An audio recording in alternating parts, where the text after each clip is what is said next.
देखिए अब शुरू करें 2018 का फिजिक्स का पेपर है ना। इसमें देखिएगा पहला क्वेश्चन। अब समझिए एक एक क्वेश्चन को बस। एक गतिमान पिंड समय के वर्ग के अनुपात में दूरियां तय कर रहा है। जो दूरियां हैं वो कैसी हैं? समय के वर्ग के अनुपात में। तो दूरियां तय कर रहा है समय के वर्ग के अनुपात में। तो ये कह रहे हैं पिंड का त्वरण नियत है, बढ़ रहा है, घट रहा है, शून्य। ये देखिए आप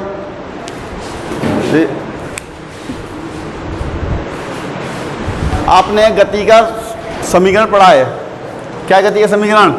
एस बराबर U T half A T square. यदि u नियत, यदि u का मान मतलब u का प्रारंभिक मान शून्य हो, तो वस्तु प्रारंभिक वेग से शुरू कर रही है और नियत त्वरण से, जब u का मान 0 होगा तो s बराबर क्या होगा? Half A T square. और a नियत हो, a नियत है, तब s प्रोपोर्शनल टी स्क्वायर। इसका अर्थ क्या है कि यदि किसी पिंड द्वारा चली गई दूरियां समय के वर्ग के अनुपाती हैं तो पिंड का त्वरण नियत है। सही है। जितने भी गति के समीकरण पढ़ते हो, चाहे वो v बराबर यू प्लस ए टी हो, या s बराबर U T plus half A T square हो, या v स्क्वायर बराबर यू स्क्वायर प्लस 2as हो, वो एक समान नियत त्वरण के लिए ही होते हैं। यदि इसी समीकरण में यदि ये कहते कि दूरी केवल समय के अनुपाती है, दूरी समय के अनुपाती है, इस फॉर्मूले में, इसी फॉर्मूले में s प्रोपोर्शनल t कब आता? जबकि a का मान 0 हो। यदि a का मान 0 होता तो ये हिस्सा 0 हो जाता। s बराबर क्या आता? ut और s प्रोपोर्शनल t, यानी कि दूरी समय के अनुपाती है। यदि दूरी समय के अनुपाती है तो त्वरण शून्य है। तो दूरी किसके अनुपाती है ये देखना पड़ेगा, समय के वर्ग के या समय के।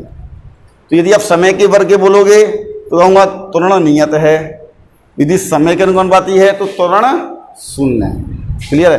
अगला ये कह रहे हैं तालाब में तैरती, देखिए दूसरा,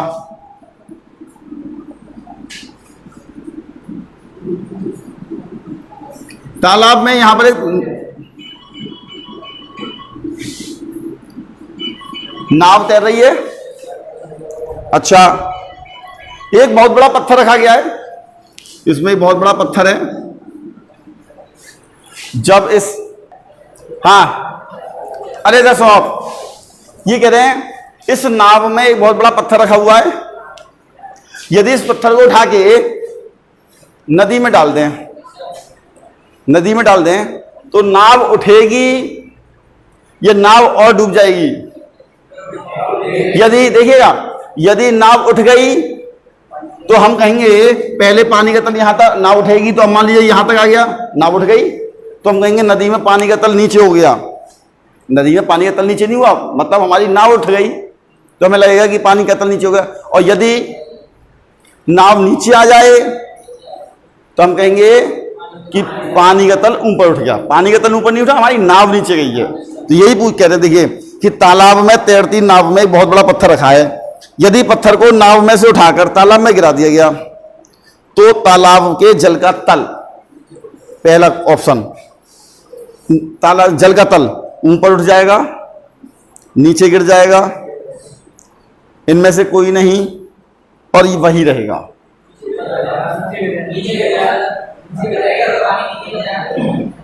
पानी का तल मतलब हमारी नाव ऊपर हो जाएगी, नाव ऊपर हो जाएगी। बिल्कुल सही कहा आपने कि पानी का तल नीचे गिर जाएगा। आंसर भी यही है कि नीचे गिर जाएगा। लेकिन पूछा जाए क्यों, रीजन बताओ, आप प्रूफ करके दिखाओ कि नीचे गिर जाएगा।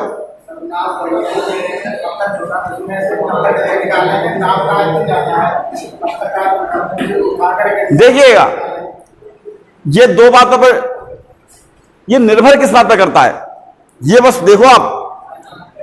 ये तो बात सही है कि जब नाव में से पत्थर को उठा के गिरा देंगे तो नाव ऊपर उठ जाएगी, अर्थात पानी का तल नीचे हो जाएगा। अब मैं प्रूफ करके दिखाऊं। ये देखिए, मैं आपको यही बताना चाह रहा हूं कि ये निर्भर किस बात पर करता है। यदि बात सुनिएगा, जब ये तालाब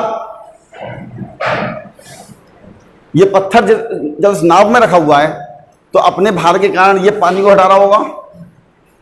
यदि मान लीजिए ये तालाब, इस पत्थर को मैंने इस नाव में जब रखा है तो ये 2 लीटर पानी हटा रहा है। यदि इस पत्थर को उठा के मैं जल में डुबा दूं, यदि ये 2 ही लीटर पानी हटा रहा है, नाव में रखा तब भी वो 2 लीटर पानी हटा रहा था क्योंकि अपने भार के कारण, और जब मैंने इसको उठा के पानी में डाल दिया, यदि तब भी वो 2 लीटर पानी उठा रहा है, तो नाव के तल पर कोई प्रभाव नहीं पड़ेगा। यदि मान लीजिए पहले उठा रहा 2 लीटर, जब ये नाव में है, सही है, और इस नाव से निकालने के पश्चात इसको जब हमने गिरा दिया, अब ये हटा रहा है केवल 1 लीटर पानी, तो क्या होगा, पानी का तल नीचे जाए।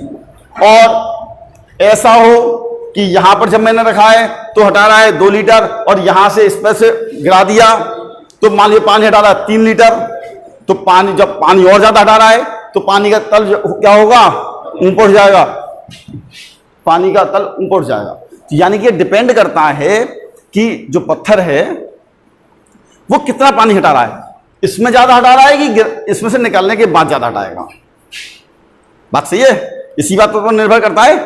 अच्छा जी, अब ये देखिएगा, इसको हम निकालते हैं। आपको मालूम है, यदि आप याद रखना चाहो तो याद रख लेना कि हमेशा पानी का तल नीचे ही गिरेगा। प्रूफ तो करोगे नहीं पेपर में, क्योंकि जब इसमें से उठा के गिराएंगे तो नाव हल्की हो जाएगी, और हल्की होने के कारण वो नाव ऊपर उठ जाएगी और पानी का तल नीचे गिर जाएगा। यदि आप कहो तो मैं प्रूफ भी कर दूँ, थोड़ा लंबा पड़ जाएगा, इसको छोड़ देना। आप कहोगे तो मैं बाद में कर दूंगा। देखिए 53 तीसरा, 2 द्रव्यमानों M1 M2 बीच की दूरी R है, इसके बीच लगने वाला गुरुत्वाकर्षण बल F बराबर G M1 M2 बटे R स्क्वायर से दिया जाता है, जहां कैपिटल G एक नियतांक है। G का मान किस पर निर्भर करता है?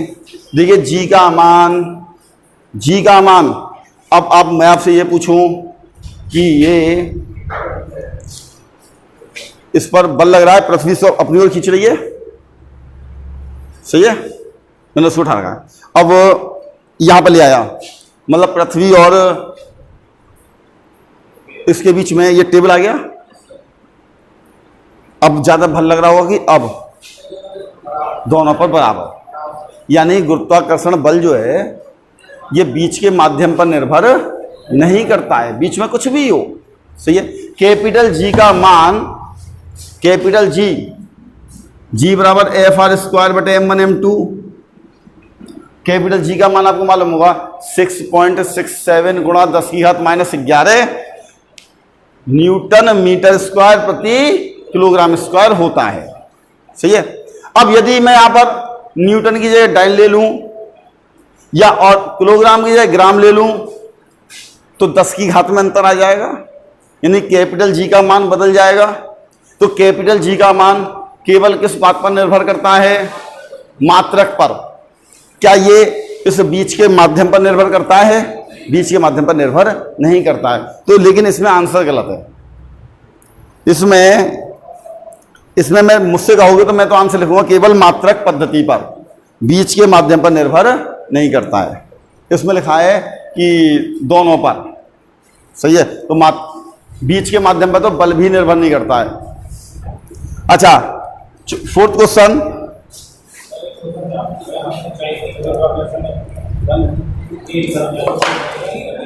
क्या चीज? हाँ नहीं, आज बात सुने, इन्होंने ये पूछा है ऊपर से नीचे यदि हम आएंगे,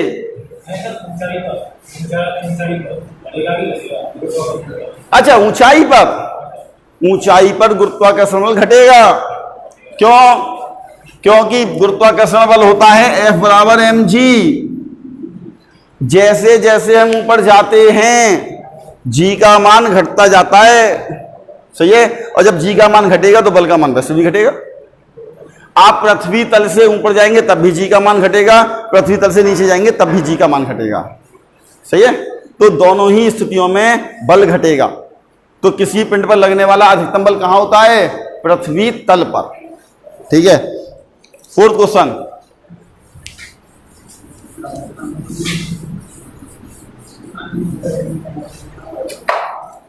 एक गोले की त्रिज्या के, ठीक है, गोले की त्रिज्या के मापन में त्रुटि 1% है। किसमें त्रुटि? त्रिज्या में। डेल्टा आर बटे आर गुणा 100 बराबर 1% है। तो इसके आयतन की गणना में त्रुटि कितनी होगी? आयतन में त्रुटि पूछ रहे हो आप, त्रिज्या में त्रुटि 1% है। आयतन का फॉर्मूला होता है 4/3 पाई आर क्यूब। ये होता है आयतन का फॉर्मूला। कल भी मैंने कहा था आपसे, हमें आयतन में प्रतिशत त्रुटि पूछी हो, त्रिज्या में प्रतिशत त्रुटि दे रखी है, ऐसा कभी भी क्वेश्चन आ जाए, त्रिज्या में प्रतिशत त्रुटि डेल्टा आर बटे आर गुणा 100, आपने कहा क्षेत्रफल में प्रतिशत त्रुटि डेल्टा ए बटे ए गुणा 100, और जिसमें भी त्रुटि पूछी है सबसे पहले उसका फॉर्मूला लिखिए। आपने कहा आयतन में त्रुटि, तो पहले मैंने आयतन का फॉर्मूला लिखा, गोले का आयतन 4/3 पाई आर क्यूब। आयतन में प्रतिशत त्रुटि डेल्टा बी बटे बी गुणा 100, जो कांस्टेंट हो उसको छोड़ दो, 4/3 पाई छोड़ दिया, घात को आगे लिख लेंगे 3 और डेल्टा आर बटे आर गुणा 100। त्रिज्या में कितने परसेंट की त्रुटि है? 1। तो आयतन में कितने की त्रुटि होगी? 3% की। तो प्रतिशत त्रुटि का ऐसा मैं देख रहा हूं कि हर साल एक क्वेश्चन आ जाता है, तो प्रतिशत त्रुटि का तरीका यही है बस। सही है, हर क्वेश्चन का तरीका। नेक्स्ट, यदि बल को 4 गुना, आपने एक फॉर्मूला पढ़ा है 5वां कि दाब बराबर बल बटे क्षेत्रफल। ये कह रहे हैं यदि बल को 4 गुना और क्षेत्रफल को आधा कर दिया जाए तो दाब कितना हो जाएगा? मान लें दाब P', बल को कितना कर दिया? बल को 4 गुना, तो 4F, पहले था बल F और कितना कर दिया? 4F। और तल के क्षेत्रफल को आधा, पहले तल का क्षेत्रफल था A, अब कितना कर दिया? A/2, 2 ऊपर आ गया, 8F/A और F/A क्या है? P। तो दाब कितना हो गया? 8 गुना 8P। सही है, तो 8:1 57। मतलब छठा कहां गया? ये रहा छठा क्वेश्चन। 2 वस्तुएं H1 H2 ऊंचाइयों से एक साथ छोड़ी जाती हैं, H1 और H2 ऊंचाइयों से छोड़ी जाती हैं। जब मैंने कल भी कहा था आपसे, जब किसी वस्तु को आप छोड़ेंगे तो प्रारंभिक वेग 0 होगा। सही है, तो आपने फॉर्मूला पढ़ा है H बराबर ut plus half GT square. तो u 0 है तो H बराबर हाफ GT स्क्वायर। तो H1 बटे H2 बराबर half G T1 square, half G T2 square, half G से हाफ G, तो T1 बटे T2 बराबर अंडर रूट में H1 बटे H2 हो गया। ये क्लियर है। अगला 57, मतलब 7वां, 1.5 मीटर लंबे एक खंबे के सिरे से, 1.5 मीटर लंबा सिरा है, मतलब लट्ठा है, 1.5 मीटर, 1.5 मीटर मतलब 150 सेंटीमीटर या 1.5 मीटर ले लो, कोई दिक्कत नहीं। 1.5 मीटर लंबे लट्ठे के एक सिरे से 60 सेंटीमीटर दूरी पर, एक सिरे से कितनी दूरी पर? 60 सेंटीमीटर की दूरी पर 150 किलोग्राम का भार लटकाया गया है। लटका दिया। खंबे के 2 सिरे 150 किलोग्राम, सही है। खंबे के दोनों सिरे 2 आदमियों के कंधों पर टिके हैं। एक ने यहां कंधा लगाया, एक ने लगाया कंधा यहां पर, दोनों मिल गई तो 150 किलोग्राम उठा रहे हैं। यहां से दूरी कितनी हो गई? 90 सेंटीमीटर। ये किधर पर लगा रहा है? इधर ऊपर की तरफ, और ये लगा रहा है इधर ऊपर की तरफ। कह रहे हैं दोनों आदमियों द्वारा उठाया गया भार कितना होगा, ये बताइएगा। यदि इसने W भार उठाया तो इसने कितना उठाया? 150 माइनस W, अरे दोनों ने मिलकर तो उठाया W, दोनों ने मिलकर तो 150 उठाया। यदि एक ने मैं कह दिया कि 50 ग्राम उठाया तो दूसरे ने कितना उठाया? 100। सही है। तो यहां पर कितना उठाया ये पूछ रहे हैं। अब इसके लिए हम बल आघूर्ण लगाएंगे। इसका आघूर्ण बराबर इसका आघूर्ण, आघूर्ण बराबर बल गुणा दूरी। इसने कितना भार लगाया? W। दूरी कितनी है? बराबर इसका बल और दूरी 90। 30 दूनी 60 और 30 तियां 90। 2W बंदे तियां 45, 450 माइनस 3W। 3W को इधर कर लो, 3W और 2W 5W 5W बराबर 450 और W बराबर 450/5 90 किलोग्राम। इसने कितना उठाया? 90 किलो। तो इसने कितना उठाया? 60 किलो। तो इन व्यक्तियों द्वारा उठाया गया भार हो गया 90 किलो और 60 किलो। तो ये आंसर है 7वां। 8वां कह रहे हैं कार्य का CGS मात्रक अर्ग, MKS मात्रक होता है जूल और CGS मात्रक अर्ग। और मैंने इससे पहले वाले पेपर में बताया था कि 1 जूल बराबर 10 की घात 7 अर्ग। 7 वो न्यूटन में होता है, 1 न्यूटन बराबर 10 की घात 5 डाइन।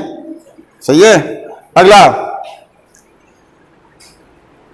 एक बिजली की मोटर एक वजन उठाने में केबल में 4500 यानी 4500 न्यूटन का तनाव उत्पन्न करती है। तनाव मतलब बल। बल कितना है? 4500 न्यूटन। और इसे 2 मीटर पर सेकंड की दर से लपेटती है। लपेट रही है मोटर। सही है। वेग कितना है? 2 मीटर। तो कह रहे हैं मोटर की शक्ति कितनी है? शक्ति P बराबर F into V। F into V। F कितना है? 4500 गुणा 2 9000 वाट। वाट में आंसर है, किलोवाट में। किलोवाट में 9000 वाट में कितने किलोवाट? 9 किलोवाट। आप सोच रहे होगे ये फॉर्मूला कहां से आ गया कि P बराबर F/V। अच्छा, शक्ति बराबर होता क्या ये बताओ पहले। शक्ति बराबर P बराबर, मैं ये F बराबर M होता है कि P बराबर M है? अच्छा, ये पढ़े हो P बराबर MV। ये संवेग नहीं है, ये शक्ति है। शक्ति बराबर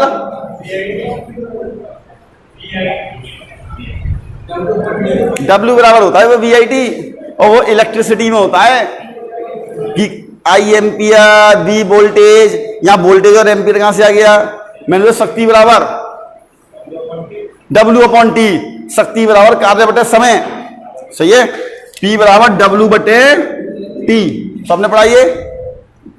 F बराबर सॉरी कार्य बराबर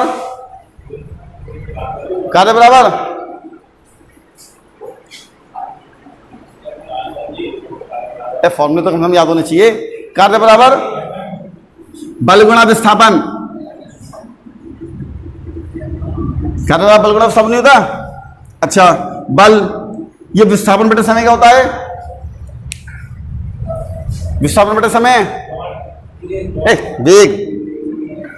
वेग बराबर विस्थापन बटे समय। तो P बराबर क्या आ गया? FV। वो लगाया मैंने। तो जब मुझे दिखाई दे रहा है डायरेक्ट F मालूम है, V मालूम है, तो P बराबर क्या होता है? FV। तो आप भी याद रख लो डायरेक्ट। शक्ति बराबर ये तो है, ये शक्ति बराबर कार्य बटे समय, या शक्ति बराबर बल गुणा वेग। क्लियर है? ओके। देखिए 10वां, इधर तो आप m द्रव्यमान की u वेग से चलती हुई वस्तु को F बल के द्वारा S दूरी में रोकते हैं तो वेग हो जाता है 0। सही है। तो दुगने द्रव्यमान की यानी कि 2m आधे वेग से चलती हुई, पहले u वेग था, अब कितना हो गया? u/2 वेग से चलती हुई वस्तु को उतनी ही दूरी में रोकना है। दूरी उतनी ही है, रोकना है तो इसका भी अंतिम वेग 0 करना है। कितने बल की आवश्यकता होगी ये पूछ रहे हैं। सही है। आपने पढ़ा होगा कि कार्य बराबर ऊर्जा, पढ़ाइए पढ़ाइए, कार्य बराबर ऊर्जा, सही है। अब ये बताइएगा कार्य बराबर बल गुणा विस्थापन, बल कितना है यहां पर F, और विस्थापन, अब ये जब पहले इसका वेग था u, तो पहले गतिज ऊर्जा कितनी हुई, हाफ mu स्क्वायर, बाद में वेग हो गया 0, तो बाद में गतिज ऊर्जा कितनी हो गई 0, तो गतिज ऊर्जा में परिवर्तन कितना हुआ, हाफ mu स्क्वायर, अरे half mu square minus 0, half mu square, यानी कि किया गया कार्य बराबर, मैं यहां लिख देता हूं, चलो, किया गया कार्य बराबर ऊर्जा में परिवर्तन, सही है। अब मैंने यहां ये भी लिख देता हूं, चलो, पहली वस्तु के लिए ये और लिख दिया, पहली वस्तु के लिए बल, कार्य बराबर बल गुणा विस्थापन बराबर ऊर्जा में कितना परिवर्तन, हाफ mu स्क्वायर। अब यही फॉर्मूला दूसरी वस्तु के लिए, दूसरी वस्तु के लिए कार्य बराबर बल गुणा विस्थापन, इसमें कितना बल है, विस्थापन ऐसी ही है, हाँ, अब इसकी गति ऊर्जा हाफ 2m इंटू u/2 का स्क्वायर, u स्क्वायर बटे 4, तो कहिए तो 2 से 2 कट गया, 1/2 और हाफ mu स्क्वायर, कोई दिक्कत करने को तो 1/4 भी जाएगा, 1/2 और हाफ mu स्क्वायर, सही है। एक काम करते हैं, डिवाइड कर देते हैं यहीं पर, इससे ये कट गया पूरा, s से s कट गया, और ये 2 ऊपर आ गया, तो f/f डैश बराबर 2, तो f डैश बराबर, तो बल कितना हो गया, आधा, बल कितना हो गया, आधा। नेक्स्ट देखिए, अब जरा गौर करें आप, 11वां क्वेश्चन,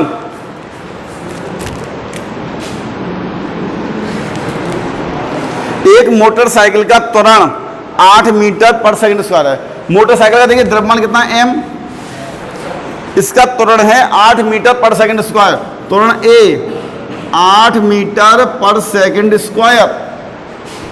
यदि एक ऐसी खराब मोटरसाइकिल इसके पीछे बांध दी जाए, सही है।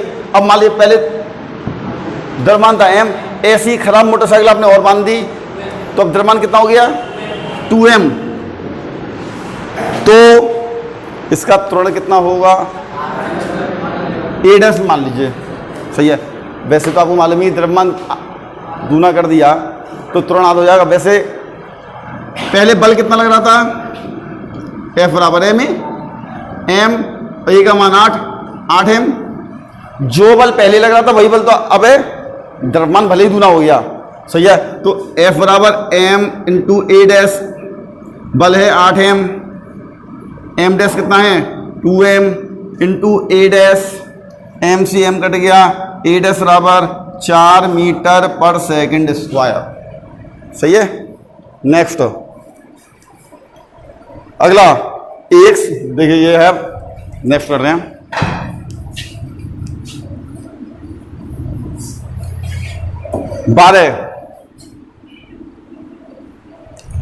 एक सेकंड लोलक को, सेकंड लोलक किसे कहते हैं, जिसका आवर्तकाल 2 सेकंड होता है, वह लोलक जिसका आवर्तकाल 2 सेकंड होता है सेकंड लोलक कहलाता है। एक सेकंड लोलक को ऐसे ग्रह पर ले जाया गया जहां गुरुत्वीय त्वरण का मान पृथ्वी की अपेक्षा 1/9, तो वहां दोलन का आवर्तकाल क्या हुआ, देखिएगा, पृथ्वी पर सेकंड लोलक है, पृथ्वी पर सेकंड लोलक की लंबाई l है और पृथ्वी पर गुरुत्वीय त्वरण g है, मान लिया, तो सरल लोलक का आवर्तकाल t बराबर 2π√L/g, और सेकंड लोलक का आवर्तकाल होता है 2 सेकंड, 2 सेकंड। ये कह रहे हैं एक ऐसे ग्रह पर ले जाया गया जहां गुरुत्वीय त्वरण का मान पृथ्वी की अपेक्षा 1/9 है, गुरुत्वीय त्वरण का मान 1/9 9। गुरुत्वीय त्वरण का मान पृथ्वी के त्वरण का 1/9 है। तो वहां दोलन का आवर्तकाल क्या होगा? आवर्तकाल क्या होगा? टी डैश, सही है। टी डैश बराबर 2 पाई अंडर रूट एल बट्टे जी, और जी का मान G/9, G/9। 9 ऊपर जाएगा, 9 ऊपर गया, और 9 का वर्गमूल 3 बार आ गया 2 पाई अंडर रूट में एल बट्टे जी, और 2 pi under root L upon G का मान कितना होता है? 2 सेकेंड। तो 3 गुणा 2 कितना गया? 6 सेकेंड। तो यहां पर इसका आवर्तकाल कितना आएगा? 6 सेकेंड। कोई कंफ्यूजन नहीं है। नेक्स्ट तो 12 के बाद 13। अरे इधर था दोस्त, दो वस्तुओं के संवेग बराबर हैं, इनके द्रव्यमान m1 m2 हो तो गतिज ऊर्जा k1 k2 का अनुपात क्या होगा? ये देखिएगा, एक आपने फॉर्मूला पढ़ा होगा, संवेग बराबर m इंटू वी, पढ़ा है? गतिज ऊर्जा का फॉर्मूला ही पढ़ा होगा, हाफ एम वी स्क्वायर, यही पढ़ा है। एक काम करो, m का गुणा ऊपर और m का गुणा नीचे कर दो,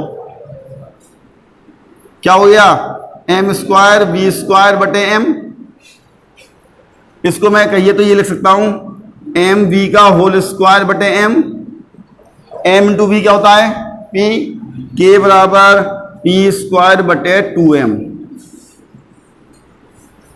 यदि आप उससे कहें गतिज ऊर्जा और संवेग में क्या संबंध है तो ये होता है, सही है। या फिर p स्क्वायर बराबर 2km और p बराबर अंडर रूट 2km, बात एक ही है।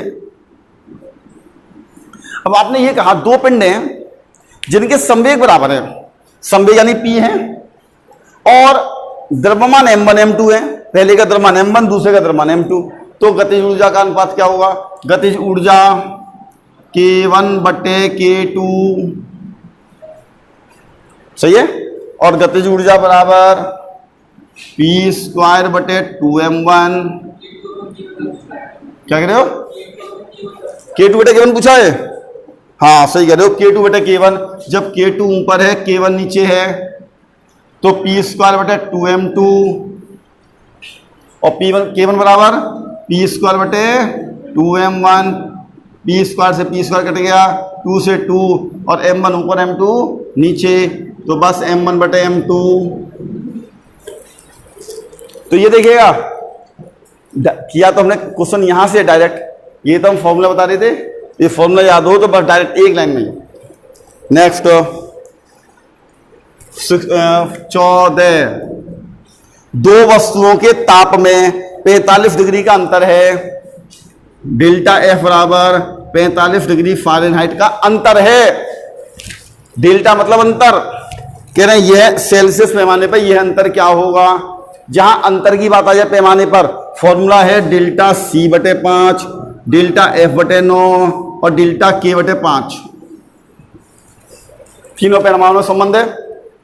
या फ़ारेनहाइट में अंतर दे रखा है, सेल्सियस में पूछा है, तो डेल्टा सी बटे 5 बराबर डेल्टा एफ कितना है?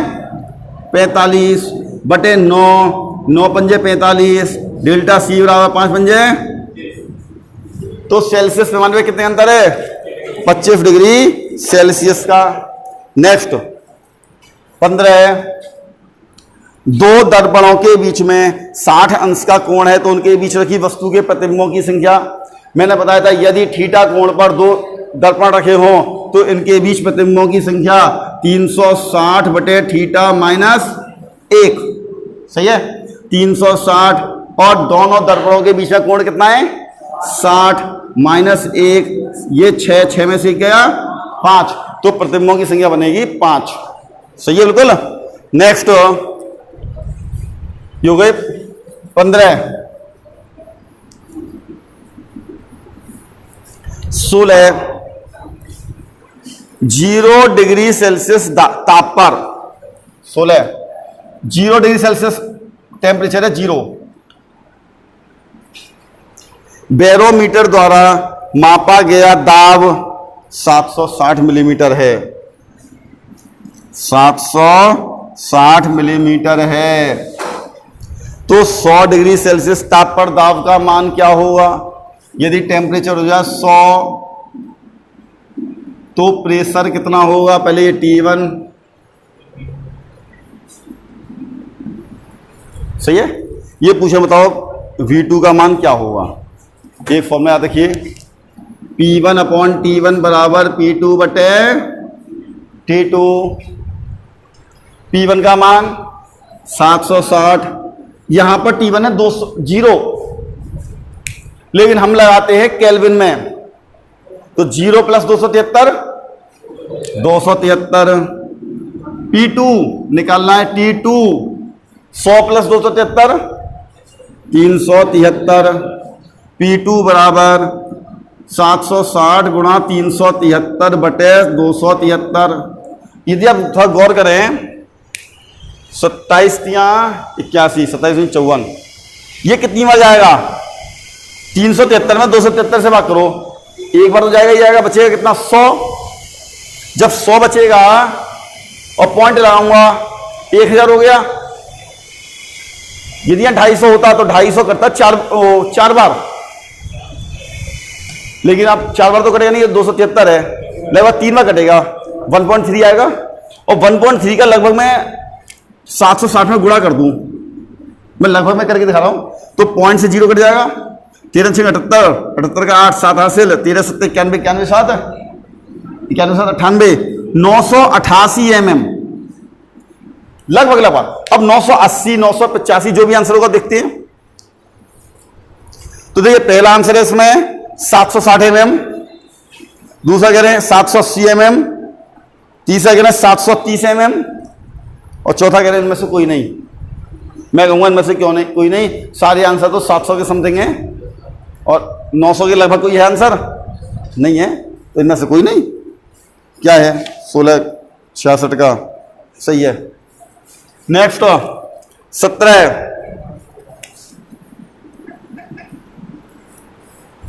यदि किसी वस्तु का द्रव्यमान 100 ग्राम और विशिष्ट ऊष्मा 0.11 S 0.11 कैलोरी प्रति ग्राम डिग्री सेल्सियस, तो ऊष्माधारिता, देखिए ऊष्माधारिता का फॉर्मूला होता है MS,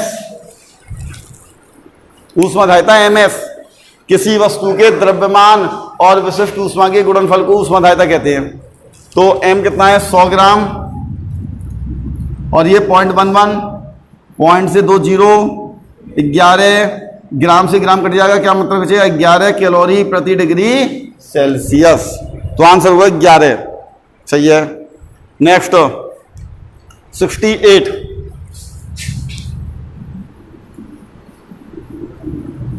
देखिएगा, एक विद्यार्थी अपने घर से पहले 1 किलोमीटर पूर्व की ओर, 1 किलोमीटर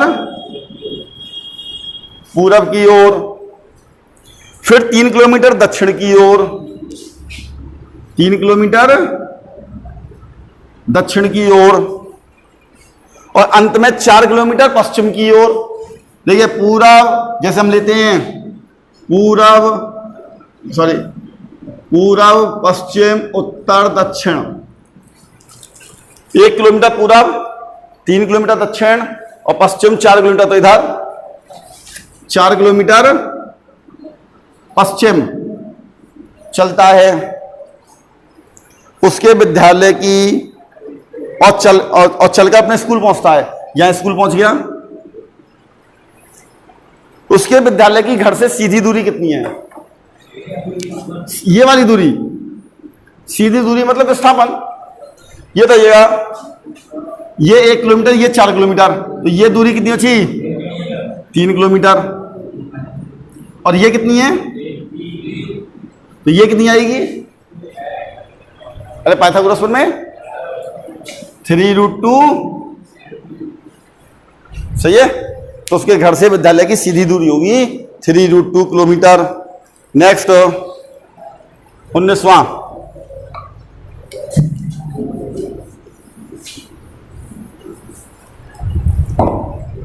उन्नीस 5 ग्राम द्रव्यमान के एक पिंड पर एक बल 20 सेकंड के लिए लगता है। अरे 10 ध्यान दो भाई,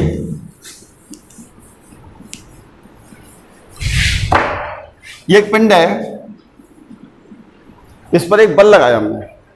जब बल लगाएंगे तो उसका स्पीड बढ़ेगी। कह रहे हैं 5 ग्राम द्रव्यमान के एक पिंड, और ब्रैकेट में लिखा है विराम अवस्था में। विराम अवस्था का मतलब क्या है?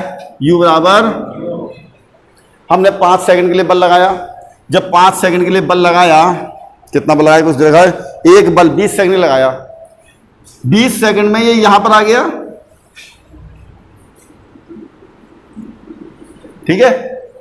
जब 20 सेकंड तक बल लगाया तो यहां पर आके कुछ ना कुछ तो वेग बढ़ चुका होगा। यहां पर हमने मान लिया वेग v हो गया, और यहां पर आकर बल को अब हटा लिया। अब तो स्पीड नहीं बढ़ेगी। अभी क्या करें? जिसके बाद उस पर कोई बल नहीं लगता, मतलब 20 सेकंड बाद कोई बल नहीं लग रहा, और तथा 5 सेकंड पश्चात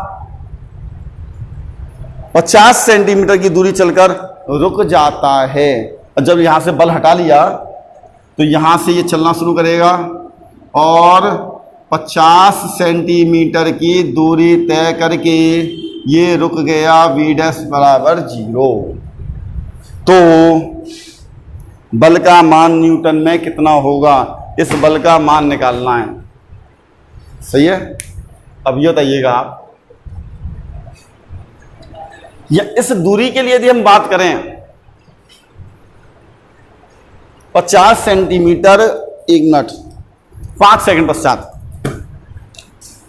5 सेकंड में और 50 सेंटीमीटर की दूरी तय करके रुक जाता है।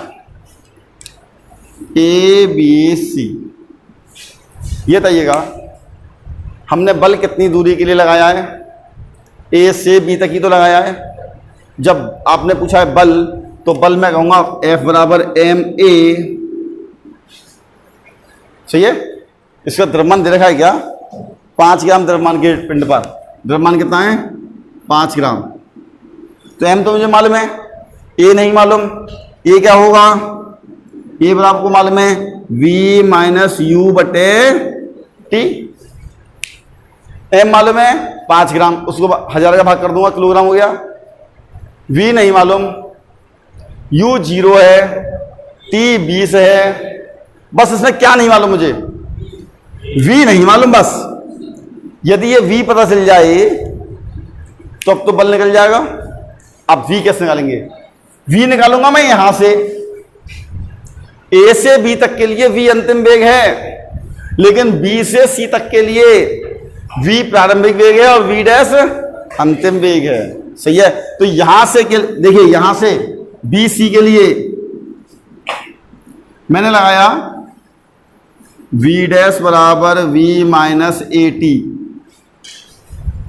v बराबर u माइनस ए टी होता है। v' का मान कितना है? v कितना है वो तो निकालना है। a मालूम है क्या? नहीं मालूम। और t कितना है? 5। तो v बराबर 5a।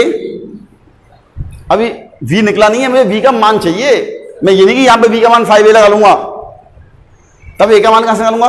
तो अब देखिएगा, इस समय से तो एक समीकरण निकला।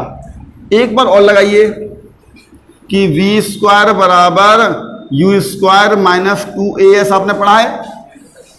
यदि मैं यहां पर अंतिम वेग है v' और bc के लिए प्रारंभिक वेग है v 2as। सही है। v' का मान कितना है? v' का मान 0। यदि आप v का मान कहे तो v का मान कितना लगाऊंगा? 5a, और 5a का square 25a square minus 2a, दूरी 50 सेंटीमीटर है, 50 बटे 100 0.5, आधा दूनी 1, a इधर आ गया। a बराबर 25a स्क्वायर, एक a से a कट गया, a बराबर 1 बटे 25। a का मान यहां लगा दो 5 गुणा 1/25, 1/5, 1/5 मतलब 0.2। आगे बी का मान, अब बी का मान लगाओ, अब बी का मान यहाँ लगाऊंगा। एम कितना है 5 ग्राम, 5/1000, वी 0.2, यू 0 और टी 20, पॉइंट से 1 0 और बढ़ा लो, सही है। और 2 धाई 20, 5 गुणा 1 2 3 4 5, 10 के 5 ऊपर गया -5, इतना न्यूटन बल आ गया, सही है। देखिए 20वां क्वेश्चन, एक सूक्ष्मदर्शी के मुख्य पैमाने के 0.5 मिलीमीटर भागों में विभक्त किया गया है, यानी कि मुख्य पैमाने को 0.5 सेंटीमीटर के भागों में बांटा गया है, अर्थात मुख्य पैमाने के एक खाने का मान है 0.5 mm तथा वर्नियर पैमाने के 50 भाग मुख्य पैमाने के 49 भागों के बराबर हैं। इस लाइन का कोई अर्थ नहीं होता, क्योंकि मुख्य पैमाने पर खानों की संख्या वर्नियर पैमाने के खानों की संख्या से हमेशा एक कम ही होती है। तो इस लाइन का कोई अर्थ नहीं है कि 50 खाने 49 खानों के बराबर हैं। इससे बस इतना समझ में आ गया कि वर्नियर पैमाने पर खानों की संख्या 50 है। नहीं तो देखा होगा कि वर्नियर पैमाने के 25 खाने मुख्य पैमाने के 24 खानों के बराबर हैं, वो होते ही हैं। वर्नियर पैमाने के 20 खाने मुख्य पैमाने के 29 खानों के बराबर हैं, वो होंगे, सही है। अल्पतमांक पूछा है, अल्पतमांक बराबर होता है मुख्य पैमाने के एक खाने का मान और बटे वर्नियर पैमाने पर खानों की संख्या, सही है। अब देखिए मुख्य पैमाने के एक खाने का मान 0.5 mm और बटे 50, वैसे आप भाग करें तो पॉइंट से 0 1/100 आ गया, 1/100 mm कितना आ गया 0.01 mm है आंसर। इसमें आंसर सेंटीमीटर में है तो मिलीमीटर को सेंटीमीटर बदलने के लिए फिर 10 का भाग कर दोगे, कितना आ गया 0.001 सेंटीमीटर। 21वां क्वेश्चन, 1 किलोवाट घंटे का मान कितना होता है? याद रखिए 1 किलोवाट घंटा बराबर 3.6 गुणा 10⁻6 जूल होता है, ये तो सही है। 22वां, एसआई पद्धति में न्यूटन सेकंड इकाई है। न्यूटन सेकंड किसका मतलब है? आपने पढ़ा है P बराबर mv, संवेग बराबर द्रव्यमान गुणा वेग। और यदि आप इसका कहें द्रव्यमान का किलोग्राम और वेग का मीटर पर सेकंड, यदि आप एक काम करें सेकंड का गुणा ऊपर सेकंड का गुणा नीचे कर लें तो ये हो जाएगा। और किलोग्राम मीटर पर सेकंड उसका होता है न्यूटन। तो न्यूटन सेकंड किसका मात्रक है? संवेग का। एक आप ये भी पढ़ा है आवेग बराबर बल गुणा समय, बल का मात्रक न्यूटन और समय का न्यूटन सेकंड। तो न्यूटन सेकंड आवेग का मात्रक भी है, न्यूटन सेकंड संवेग का मात्रक भी है। ये क्या करें, एसआई पद्धति में न्यूटन सेकंड किसकी इकाई है? तो हम कहेंगे संवेग एवं बल के आवेग दोनों की। पहला ऑप्शन कह रहा है संवेग का, दूसरा आवेग का, अरे दोनों का है तो तीसरा ऑप्शन लाऊंगा संवेग और बल के आवेग दोनों का। ये होगा 23वां, ऊर्जा का मात्रक नहीं है। देखिए जूल ऊर्जा का मात्रक है, किलोवाट घंटा भी ऊर्जा का मात्रक है, मेगावाट ऊर्जा का मात्रक नहीं है, मेगावाट शक्ति का मात्रक है। जहां गया वाट, किलोवाट, मेगावाट ये सब होते हैं शक्ति के मात्रक, तो ये ऊर्जा के मात्रक नहीं है। अच्छा 24वां, एक पिंड विराम अवस्था से चलना आरंभ करता है, विराम अवस्था u बराबर 0, यदि त्वरण 10 मीटर पर सेकंड स्क्वायर हो, a बराबर 10 मीटर पर सेकंड स्क्वायर, तो 10वें सेकंड में पिंड द्वारा चली गई 10वें विशेष सेकंड, 10वें सेकंड में चली गई दूरी फॉर्मूला होगा u प्लस हाफ a और 2t माइनस 1। विशेष सेकंड में चली गई दूरी का फॉर्मूला होता है u 0 है, हाफ a का मान 10, t का मान 10, 10 दूनी 20 और 20 से क्या 19 और 2 पंजे 10, 19 पंजे बस 10वें साइड में चली गई दूरी 95 मीटर। 25वां लास्ट क्वेश्चन, दो बल P1 और P2 का परिणामी, दो बल P1 और देखिए P1 P2 का परिणामी P2 से 90 डिग्री का कोण बन, P2 से 90 डिग्री कोण पर है। एक मिनट, परिणामी P1 P2 का परिणामी P2 से 90 डिग्री कोण पर है, P2 से 90, तो परिणामी ये हुआ, ये 90 डिग्री कोण पर है, ये है इसका परिणामी, और इसका जो मान है परिणामी का मान किसके बराबर है, P1 के समान है। तो P1 का मान कितना होगा, तो देखिए यहां पर तो मैं आपको डायरेक्ट बता रहा हूं, इसका मान P2 √2 के बराबर होगा। तो P1 का परिमाण पूछा है ना, तो P1 का परिमाण तो P2 √2 होगा। कैसे होगा, इसके लिए पूरा मुझे वेक्टर बताना पड़ेगा कि वेक्टर का परिणामी कैसे निकालते हैं, तो मैं आपको केवल वेक्टर बता दूंगा इसके लिए, ठीक है।